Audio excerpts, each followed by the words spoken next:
우리가 읽게 될 바울 서신의 분량은 갈라디아서 4장에서 6장까지 말씀입니다.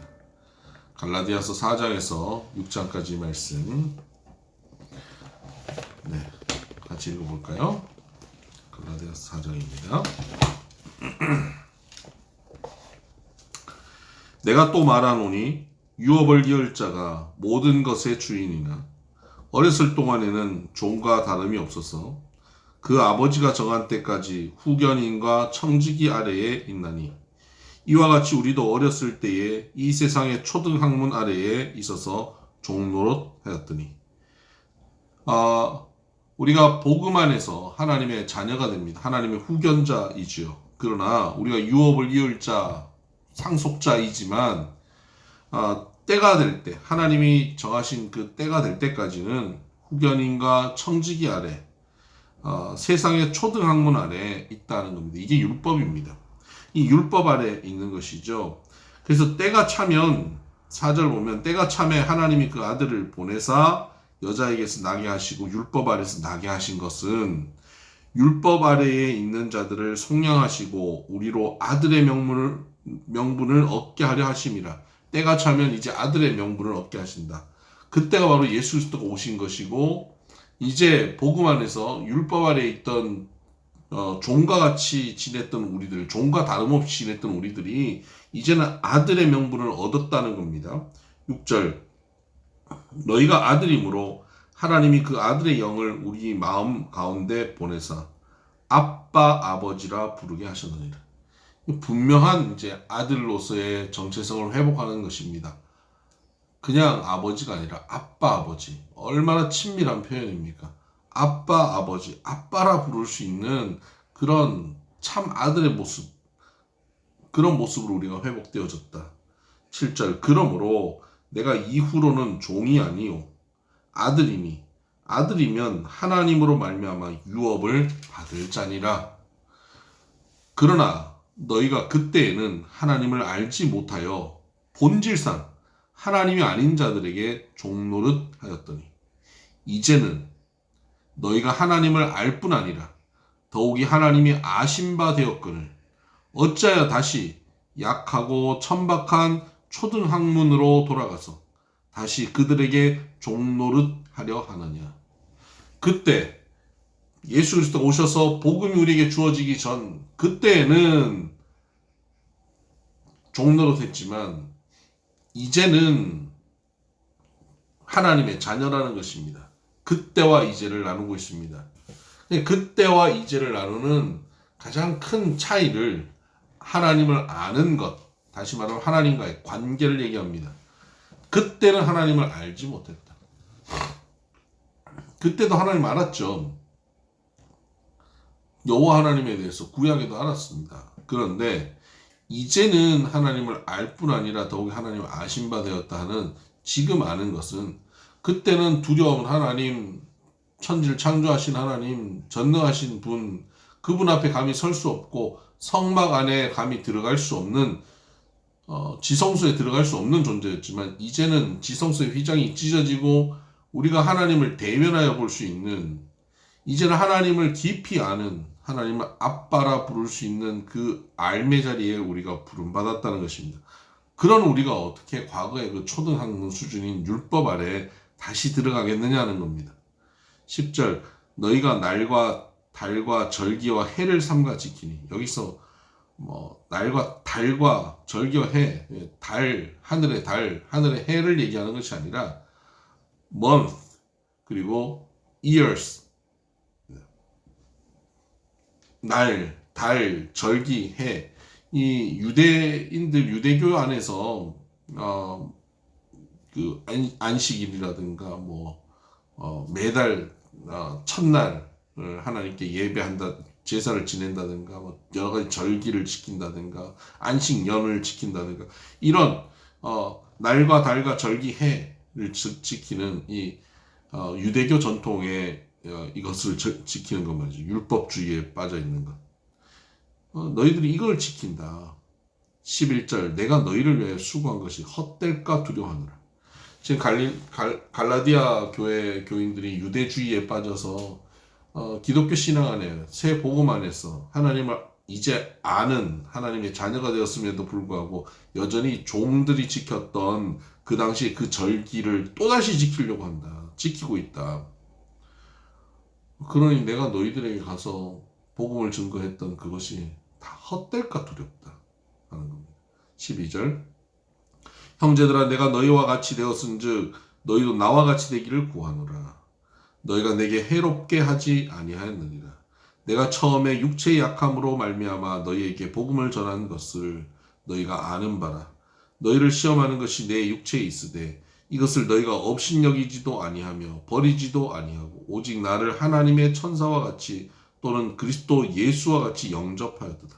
처음에 내 육체의 약함을 가지고 너희들에게 복음을 전했다. 뭐 자랑할 것, 내게 자랑할 것 가지고 복음을 전할 거거나 내가 율법적으로 완전한 것 가지고 복음 전하는 것이 아니라 내 육체의 약함, 아마도 질병을 얘기하는 것 같습니다. 이 바울의 연약함, 그 동네에 가서 약함 가지고 그들의 돌봄을 받고 그렇게 그들과 만났던 그 접촉점이 되었는데 그 접촉점 그것으로 인해서 너희가 나를 업신여기지 않았고 오히려 이것을 가지고 우리가 복음을 증거하게 되었고 예수와 같이 나를 영접해 주었고 그랬던 너희들 아니냐는 겁니다. 15절 너희의 복이 지금 어디 있느냐 내가 너희에게 증언하노니 너희가 할 수만 있었더라면 너희의 눈이라도 빼어 나에게 주었으리라. 그런즉 내가 너희에게 참된 말을 함으로 원수가 되었느냐? 그때는 눈이라도 빼어 주려고 했던 너희들이 이제 와서 그 율법주의에 빠져가지고 내가 전했던 그 참된 진리 때문에 이제 나와 원수가 되려고 하느냐? 17절 그들이 너희에게 대하여 열심 내는 것은 좋은 뜻이 아니오 오직 너희를 이간시켜 너희로 그들에게 대하여 열심을 내게 하려 함이라. 그 유대주의자들이 열심 내는 것, 너희들에게 굉장히 열심 내고 뭐 친절히 하고 관심을 가지고 애를 쓰는 것, 이것들은 이 열심은 좋은 뜻이 아니라는 겁니다. 오늘날도 그렇잖아요. 이단들이 얼마나 열심히 냅니까? 기성교회보다 이단이 훨씬 열심히 냅니다. 더 관심을 가지고 더 적극적으로 그런 걸 보면서 야 이단들의 그 열심 그것 때문에 빠져있는 사람도 있어요. 나를 이렇게 챙겨주는 것 너무 다른 데서 만나보지 못한다 하는 거죠. 근데 그 열심 내는 거 그거 뭐 때문에 열심 내냐? 오직 너희를 이간시키기 위해서. 나와 너 사이를 이간시키고 너와 하나님과의 관계를 너와 예수님과의 관계를 이간시키기 위한 것. 결국 사단의 역사는 이간시키고 분열시키는 것입니다. 18절 좋은 일에 대하여 열심으로 사모함을 받음은 내가 너희를 대하였을 뿐 아니라 언제든지 좋으니라.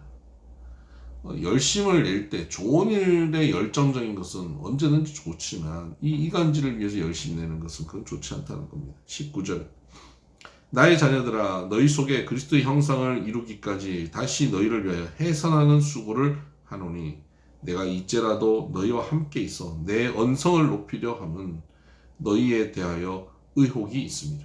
지금 이 갈라디아 교인들에게 내가 해산의 고통을 해산의 수고를 다시 하려고 한다는 겁니다. 지금 이 갈라디아서를 쓰고 이들을 위해 기도하고 또 이 지역을 다시 방문하고 싶어하고 하는 이러한 그 바울의 지금 현재의 심정이 해산을 하는 고통 같은 심정이라는 거죠. 물론 아기도 안 나와서 해산의 고통도 모르는 사람인데 그 해산의 고통 같은 그 고통으로 지금 갈라디아 교인들에게 편지를 쓰고 있다. 내 언성을 높이려 한다. 언성을 높여서 지금 편지여서 이 음성이 들리지 않는데 이 편지 안에 얼마나 이 바울이 격정적으로 또 화가 나서 이 편지를 쓰고 있는지에 대해서 보여주고 있는 것이죠. 21절 내가 말하라 내게 말하라 율법 아래에 있고자 하는 자들아 율법을 듣지 못하였느냐? 기록된 바 아브라함에게 두 아들이 있으니 하나는 여종에게서 하나는 자유 있는 여자에게서 낳다 하였으며 지금 이제 바울은 율법이 무엇인지에 대해서 이 두 여인에 대한 사라와 하갈에 대한 이야기로 설명하려고 합니다. 사라와 하갈을 하나의 비유로 등장시키면서 설명하려고 하죠.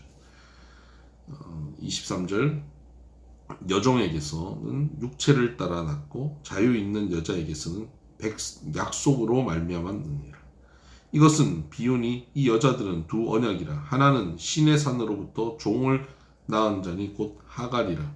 이 하갈은 아라비아에 있는 신의 산으로서 지금 있는 예루살렘과 같은 곳이니 그가 그 자녀들과 더불어 종노릇하고. 신의 산은 어디입니까? 율법을 받은 곳이죠. 그 신의 산과 아라비아를 연결시키는 겁니다. 그 아라비아에 신의 산이 있으니까요. 이 하갈이 이 아라비아의 신의 산으로서 그곳에서 자녀를 낳은 자인 것이죠. 하갈이 아라비아의 출신이죠. 그것과 반대로 26절 오직 위에 있는 예루살렘은 자유자니. 지금 현재 이 예루살렘은 마치 신의 산과 같아서 그 율법 아래 있는데 오직 위에 있는 예루살렘, 저 위에 하늘에 있는 예루살렘은 자유자다. 곧 우리 어머니라.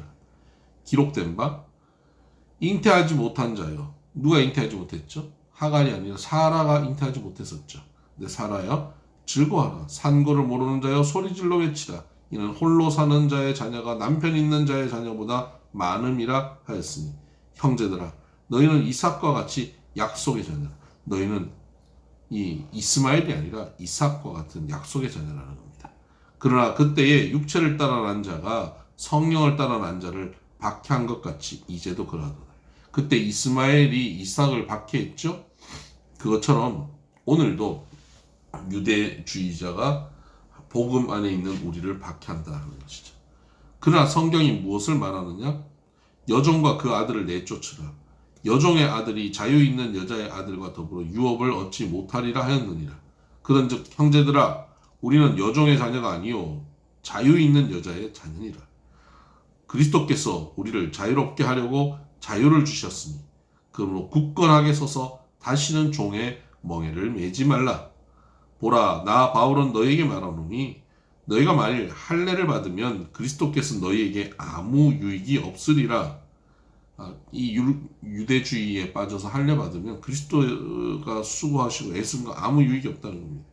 내가 할례를 받는 각 사람에게 다시 증언하노니 그는 율법 전체를 행할 의무를 가진 자라. 율법 안에서 의롭다함을 얻으려 하는 너희는 그리스도께서 끊어지고 은혜에서 떨어진 자로다. 그러니까 할례를 받았으면 율법을 다 지켜보든가. 그리고 그렇게 되면 너희는 그리스도에게서 끊어진 자고 은혜에서 끊어진 자다라는 말씀을 하는 겁니다. 우리가 성령으로 믿음을 따라 의의 소망을 기다리노니 그리스도 예수 안에서는 할례나 무할례나 효력이 없으되 사랑으로서 역사하는 믿음뿐이니라. 이 성령 안에서 행하는 우리들은 이런 할례나 무할례는 의미 없다는 겁니다. 오직 사랑으로 역사하는 믿음뿐. 사랑으로 역사하는 것만이 믿음으로 사는 것만이 의미 있는 것이죠. 7절 너희가 다름질을 잘 하더니 누가 너희를 막아 진리를 순종하지 못하게 하느냐. 전에는 그 구원의 다름질, 구원으로 향하여 이 믿음의 다름질을 잘 했지 않냐. 근데 누가 너희를 막아서 이렇게 진리 앞에 순종하지 못하게 만드느냐. 8절 그 권면은 너희를 부르신 이에게서 난 것이 아니니라. 그들이 하는 그 권면이 하나님으로부터 난 게 아니라는 겁니다. 9절 적은 누룩이 온 덩이에 퍼지니라. 조금 들어온 그 죄의 그 씨앗이 온 덩이를 부풀게 하는 그런 누룩 같다는 것이죠. 그러니까 죄는 지난주에 말씀드린 것처럼 이 집요함, 악의 집요함이 있습니다. 조그만 것 들어왔는데 그것이 굉장히 커지게 됩니다. 이 율법주의 그건 좀 그래도 괜찮지 않을까? 그 정도 하지 절기 이렇게 지키지 할례 좀 해보지 다 좋은 게 좋은 거 아니야? 라고 하는 그것이 누룩이 될 수 있다는 겁니다. 과감하게 차단해야 합니다. 나는 너희가 아무 다른 마음을 품지 아니할 줄을 주 안에서 확신하노라. 그러나 너희를 노동하게 하는 자는 누구든지 심판을 받으리라. 형제들아 내가 지금까지 할례를 전한다면 어찌하여 지금까지 박해를 받으리요. 그리하였으면 십자가의 걸림돌이 제거되었으리니 그 할례를 받았다면 내가 지금 그동안 유대인들에게 박해받고 돌에 맞아 죽을 뻔했던 거, 그런 거 내가 받을 필요도 없었던 거 아니냐. 할례를 전했었으면 그리스도의 십자가가 걸림이 되지 않았을 텐데, 내가 그동안 이 박해를 받았던 건 바로 이 할례 받고 하는 이 율법주의, 유대주의와 싸움이었는데, 그걸 받아들이자고? 말도 안 되는 소리 하지 마라, 이런 얘기입니다. 12절, 여기 아주 바울이 화가 난 것이 아주 격정적으로 쏟아놓고 있는데요. 12절, 너희를 어지럽게 하는 자들은 스스로 베어버리기를 원하노라. 너희들에게 헷갈리게 할례를 받아라 마라 하는 이 어지럽게 하는 자들은 스스로 베어버려라. 이 껍질만 베지 말고 완전히 베어버려라. 거세해버리라. 거세해버리기를 원하노라. 너무 웃기는 표현을 하고 있죠. 13절, 형제들아, 너희가 자유를 위하여 부르심을 입었으나 그러나 그 자유로 육체의 기회를 삼지 말고 오직 사랑으로 서로 종으로 터라. 자유할 수 있다는 겁니다. 그러나 그것을 육체의 기회로 삼지 말라는 거죠. 내 육체에 뭔가 내 대단한 무언가를 남기고 남들과 다른 무언가 그런 존재인 것처럼 자기의 육체를 위해서 하지 말고 서로를 위해 사랑으로 종로로 타는 것. 우리는 자유자입니다. 종으로 살 필요 없습니다. 그런데 우리는 무엇을 위해 종으로 사냐? 사랑으로 서로에게 종으로 살아가는 것입니다. 이게 자유자의 선택의 길입니다. 14절, 온 율법은 내 이웃 사랑하기를 내 자신같이 하라 하신 한 말씀에 이루어졌나니 만일 서로 물고 먹으면 피차 멸망할까 조심하라. 결국 율법은 서로 물고 먹는 피차 멸망하게 하는 분열과 다툼으로 끌고 가지만, 복음은 서로 사랑하는, 내 이웃을 사랑하는 그것으로 귀결되어진다는 거죠. 16절, 내가 이르노니 너희는 성령을 따라 행하라. 그리하면 육체의 욕심을 이루지 아니하리라. 성령을 따라 행하는 것이죠. 그것을 이제 17절 이하에 이렇게 표현하고 있습니다. 육체의 소욕은 성령을 거스르고 성령은 육체를 거스르나니. 육체의 소욕과 성령의 소욕을 얘기하고 있습니다. 육체의 소욕을 따라 행하라는 겁니다. 육체의 소욕을 따라 행하지 않고 성령의 소욕을 따라 행하라는 겁니다. 성령은 육체를 거스르나니 이들이 서로 대적함으로 너희가 원하는 것을 하지 못하게 하려 함이니라. 너희가 만일 성령의 인도하시는 바가 되면 율법 아래에 있지 아니하리라. 육체의 일은 분명하니 곧 음행과 더러운 것과 호색과 우상숭배와 주술과 원수 맺는 것과 분쟁과 시기와 분냄과 당짓는 것과 분열함과 이단과 투기와 술취함과 방탕함과 또 그와 같은 것들이라. 전에 너희에게 경계한 것 같이 경계하노니 이런 일을 하는 자들은 하나님 나라를 유업으로 받지 못할 것이요. 오직 성령의 열매는, 성령으로 행하는 자는 다음과 같은 결과가 옵니다. 성령의 열매는 사랑과 희락과 화평과 오래 참음과 자비와 양선과 충성과 온유와 절제니 이 같은 것을 금지할 법이 없느니라. 그리스도 예수의 사람들은 육체와 함께 그 정욕과 탐심을 십자가에 못 박았느니라. 만일 우리가 성령으로 살면 또한 성령으로 행할지니. 자, 이제 성령으로 사는 사람에게 이런 열매가 나타나는데, 성령으로 살면 성령으로 행하라 라고 말씀하면서 성령으로 행하는 모습을 그 이하에 좀 설명하고 있습니다. 26절, 헛된 영광을 구하여 서로 노엽게 하거나 서로 투기하지 말자. 잘난 체 하면서 서로 싸우지 말라는 거예요. 나 잘난 체 하면서 서로 싸우면 안 된다. 이 성령으로 사는 사람은 나 잘난 체 하면서 서로 싸우는 것 하지 않는다는 겁니다. 6장 1절, 형제들아, 사람이 만일 무슨 범죄한 일이 드러나거든 신령한 너희는 온유한 심령으로 그러한 자를 바로잡고 너 자신을 살펴보아 너도 시험을 받까 두려워하라. 또 하나, 성령으로 행하는 사람은 누가 잘못한 게 있으면 온유한 심령으로 그를 잡아주라. 너 잘못했으면 그 잘못 지적하고 굉장히 폭력적으로 강압적으로 권위적으로 그것을 주장하죠. 잘못됐다고 지적하죠. 여러분 잘못된 것을 지적하는 여러분의 태도는 어떻습니까? 그리고 제일 가까이 가족들에게 잘못된 거 지적할 때 우리가 어떻게 지적합니까? 너 또 왜 그렇게 해? 이렇게. 그렇죠? 당신 또 왜 그렇게 해? 그렇죠? 이런 태도는 성령으로 행하는 것이 아니라 잘못된 것을 봤을 때 우리는 어떻게 그것을 바로잡아야 되냐? 온유한 심령. 근데 바른 길을 가르치는 것이 초점이 아니라 온유한 심령으로 하는 것, 이것이 성령으로 행하는 사람의 모습이다. 굉장히 부드럽게 해야 된다는 겁니다. 그리고 너 자신도 살펴보아 너도 시험에 빠질까 두려워하라. 잘못한 것을 가까이 지내다 보면요, 그 사람 고쳐주려고 가까이 있다 보면 나도 그렇게 빠져들 때가 있어요. 죄에 물들어 버려요. 그러니까 그런 잘못된 것을 고쳐주면서 부드럽게 고쳐주는 주되 늘 나 자신은 또 살펴보면서 그 죄에 빠지지 않게 하는 것, 이게 성령을 행하는 모습입니다. 2절, 너희가 짐을 서로 지라 그리하여 그리스도의 법을 성취하라. 여기서 짐은 율법을 계속 표현하는 거였거든요. 짐을 서로 지라.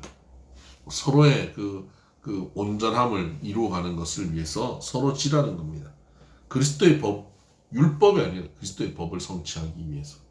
그래서 우리가 그리스도 안에서 온전한 사람 되어지는 것은 서로가 짐을 져주는 것이에요. 여기 서로의 연약함이 드러나고 서로의 부족함이 있을 때 온유한 심령으로 서로가 바로 세워가며 서로 격려하며 서로 함께 끌고 가는 것, 이것이 바로 그리스도의 법을 성취하는 사람의 모습입니다. 3절, 만일 누가 아무것도 되지 못하고 된 줄로 생각하면 스스로 속임이라. 스스로 속이지 말라는 겁니다. 스스로 잘난 체 하지 말라는 것이죠. 각각 자기의 일을 살피라. 그리하면 자랑할 것이 자기에게는 있어도 남에게는 있지 아니하리니. 자기를 잘 살펴보라는 거예요. 그러면 자랑할 게 혹 자기에게는 생겨요. 자기 스스로는 나 참 잘했네, 이건 잘했네 라고 생각할 수 있지만 그걸 드러내놓고 얘기할 거리는 아니라는 거죠. 그래서 5절, 각각 자기의 짐을 질 것이라. 그렇게 자기 자신을 살피면서 각각 자기가 그 짐, 그 율법의 완성, 그러니까 그리스도의 법을 점점 완성하는 성화되어 가는 것, 그것을 스스로도 짊어지고 하라는 거예요. 서로 짊어지지만 그 주요한 주체 속은 나 자신이 짊어지는 것이죠. 그 구원의 완성을 향해, 성화를 향해서 계속 걸어가는 것, 성령을 행하여 가는 것, 내가 그 주체가 되어 있는 것입니다. 그러나 그 주체로 내가 끌고 가다가 내가 지쳤을 때 서로 짐을 함께 지면서 함께 가는 것, 하나님 앞에서 내가 믿음으로 바로 서는 것 중요하고요. 내가 믿음으로 바로 서지만 공동체가 함께 끌고 가는 것, 이게 짐을 서로 지는 것이고 또 내가 지는 것이다. 서로 상반된 말씀 같지만 서로 공동체 안에서 함께 가는 말씀이죠. 6절, 가르침을 받는 자는 말씀을 가르치는 자와 모든 좋은 것을 함께 하라. 이런 그 공동체를 이루어가기 위해, 서로 짐을 지고 가기 위해서 굉장히 중요한 것은 말씀을 가르치는 자와 말씀을 가르침을 받는 자가 좋은 것을 함께 나누면서 함께 가는 거예요. 그래서 신앙 공동체 안에서 이 멘토와 멘티, 성도와 목회자, 이 관계가 좋은 관계로 함께 가야 이 공동체가 서로 짐을 지고 함께 갈 수 있다는 겁니다. 저와 여러분이 좋은 관계로 함께 가야 됩니다. 좋은 것을 함께 하라. 여러분 맛있는 거 먹을 때 저 부르세요. 7절, 스스로 속이지 말라. 하나님은 업신여김을 받지 아니하시나니 사람이 무엇으로 심든지 그대로 거두리라. 자기 육체를 위하여 심는 자는 육체로부터 썩어질 것을 거두고 성령을 위하여 심는 자는 성령으로부터 영생을 거두니라. 우리가 무엇을 심든지 그대로 거둡니다. 육체로 심는다면 썩어질 것을, 그걸 성령으로 심으면 영생을 거둔다. 그래서 이제 성령으로 심어라. 성령으로 행하는 모습을 앞에 얘기했잖아요. 바로 그렇게 심으라는 겁니다. 9절, 우리가 선을 행하되 낙심하지 말지니 포기하지 않으면 때가 이름에 거두리라. 성령으로 심었을 때 우리의 태도가 어때야 되냐? 낙심하지 말아야 됩니다. 이렇게 수고했는데 뭐 결과가 이래, 그 낙심하지 말아야 된다. 아직 결과가 나오지 않았습니다. 끝까지 기다려야 됩니다. 그러므로 우리는 기에 있는 대로 모든 이에게 착한 일을 하되 더욱 믿음의 가정들에게 할지니라. 우리는 기에 있는 대로 이 선을 행하고 성령을 행하되 특별히 성도들끼리 더욱더 그렇게 해야 한다는 것이죠. 11절 내 손으로 너희에게 이렇게 큰 글자로 쓴 것을 보라. 이제 11절 이하는 바울이 직접 자기 손으로 쓰는 겁니다. 그 앞에는 실로아노가 기록했을 것이고요. 11절 이하는 자기가 손으로 직접 씁니다. 큰 글씨로 직접 쓰는 내용이죠. 무릇 육체의 모양을 내려 하는 자들이 억지로 너희에게 할례를 받게 함은 그들이 그리스도의 십자가로 말미암아 박해를 면하게 려 함뿐이라. 할례를 받은 그들이라도 스스로 율법을 지키지 아니하고 너희에게 할례를 받게 하려 하는 것은 그들이 너희의 육체로 자랑하려 함이라. 그 할례를 주장하는 율법주의자들은 너희 육체로 자랑하려고 한다는 겁니다. 자신들의 영향력이 얼마나 확대되어진 것을 계속 자랑하려고 하는 것이죠. 14절 그러나 내게는 우리 주 예수 그리스도의 십자가 외에 결코 자랑할 것이 없는. 그들은 너희를 확대시키고 얼마나 내가 더 많은 사람들을 유대주의로 끌고 왔느냐 이것이 자랑이지만 나에게는 예수 그리스도의 십자가 외에 자랑할 것이 없다는 겁니다. 그리스도를 말미암아 세상이 나를 대하여 십자가에 못 박히고 내가 또한 세상에 대하여 그러하니라. 세상이 내 앞에 죽었고 나도 세상에 대해서 죽었다는 겁니다. 그리스도 십자가 안에서. 15절 할례나 무할례가 아무것도 아니로되 오직 새로 지으심을 받는 것만이 중요하니라. 그 새로 지으심 받는 게 뭡니까? 예수 그리스도 안에서 성령으로 새로워지는 것, 새로운 존재, 새로운 피조물 되는 것이 중요하다는 겁니다. 할례 무할례 이게 중요한 게 아니라는 거죠. 16절 무릇 이 규례를 행하는 자에게와 하나님의 이스라엘에게 평강과 긍휼이 있을지어다. 이후로는 누구든지 나를 괴롭게 하지 말라. 지금까지 괴롭게 했다는 거예요. 너희의 모습이 나를 괴롭게 했다. 이제는 더 이상 나 괴롭게 하지 말라. 이것까지 읽었는데 이렇게 내가 써서 보냈는데 다시는 이 일로 나를 괴롭게 하지 말라. 내 속 썩이지 말라. 내가 내 몸에 예수의 흔적을 지니고 있느라. 예수의 흔적 뭘 지니고 있죠? 유대주의자들은 그 흔적을 할례를 흔적으로 여깁니다. 그런데 복음 안에 있는 사람은 예수의 흔적이 뭡니까? 박해입니다. 예수 그리스도 때문에 억울함인 거죠. 여러분 혹시 예수 그리스도 때문에 어려움 당하고 억울함 당하고 여러분 자존심이 상합니까? 그것이 예수 그리스도의 흔적입니다. 오늘도 예수의 흔적 남기고 사시길 바랍니다. 형제들아 우리 주 예수 그리스도의 은혜가 너희 심령에 있을지어다. 아멘. 오늘도 예수 그리스도 안에서 하나님을 아빠라 부르며 살아가는 하나님의 유업을 받을 자, 상속자로 사시기를 바랍니다. 성령으로 행하여서 사랑, 희락, 화평, 오래 참음, 자비, 양선, 충성, 온유, 절제, 성령의 열매가 풍성하게 맺어지는 성령으로 심고 성령으로 거두는 삶,